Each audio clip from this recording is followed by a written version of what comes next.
బావా ఏంటో అనుకున్నా గాని ఆ మధుగాడి దెబ్బకి ఈ చేత్తో చేసుకోవాల్సిన పనులు ఈ చేత్తో చేసుకుంటున్నానయ్యా. కొంప తీసి వాడిలో బ్రూస్లీ ఆత్మగాని దూరలేదు కదా. బావా వాడు కరెక్ట్ గా నిశ్చితార్థం టైంకే వచ్చాడంటే నాకెందుకో వీడి మీద అనుమానంగా ఉంది. కంగ్రాచులేషన్స్. దేనికి? కాళ్ళు చేతులు వెరకొట్టుకున్నందుక కాదండి, మీరు తాతయ్య కాబోతున్నందుకు. ఏదో అక్కడక్కడ 2 వెంట్రుకలు నిలిచినంత మాత్రంతో తోతనైపోతానా? జస్ట్ బాల్ నేర్పు అంతే. ఈ బాల్ నేర్పు బంగారపు నేర్పు గురించి చెప్పడం లేదు, మీకు మనవడం మనవరాలు పుట్టబోతున్నారని చెప్తున్నారు. Yes correct.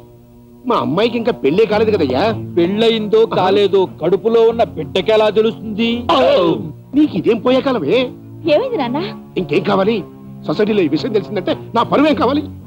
ఆ మెకానిక్ కడితే అడ్వాన్స్ అయిపోయి కాలు చాడతావా? జారింది కాలు కదా నాన్న, నడుము. నోర్మై, లేడీస్ ఏది జరిగినా వచ్చేది కడుపే. నాన్న నా శీలాన్ని శంకిస్తున్నావా? నేనేం శంకించట్లా, అవతల డాక్టర్ కన్ఫర్మ్ చేస్తే. హలో, కడుపు వచ్చింది మీ అమ్మాయి కాదు మీ అబ్బాయికి.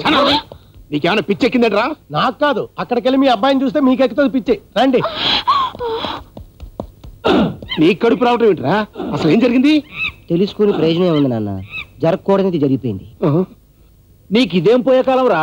పెళ్లిడికి వచ్చిన చెల్లెల్ని ఇంట్లో పెట్టుకుని ఇలా నెల తప్పటం ఏమన్నా న్యాయంగా ఉందా? జల్ల జిగిరి. అయినా బ్రహ్మంగారి కాలజ్ఞానంలో నందికి పంది పుడుతుందని రాశారు తప్ప మగవాడికి బిడ్డ పుడుతుందని రాయలేదే. నన్ను రాపిమంటావా మావా? ఏమండి డాక్టర్ గారు, సరిగ్గా టెస్ట్ చేశారా? బాగా టెస్ట్ చేశాకే చెప్తున్నాం. మీ అబ్బాయి గర్భం మా సైన్స్ కి అందరి విచిత్రం.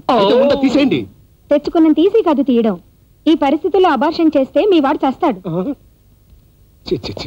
రారా దరిద్రుడా,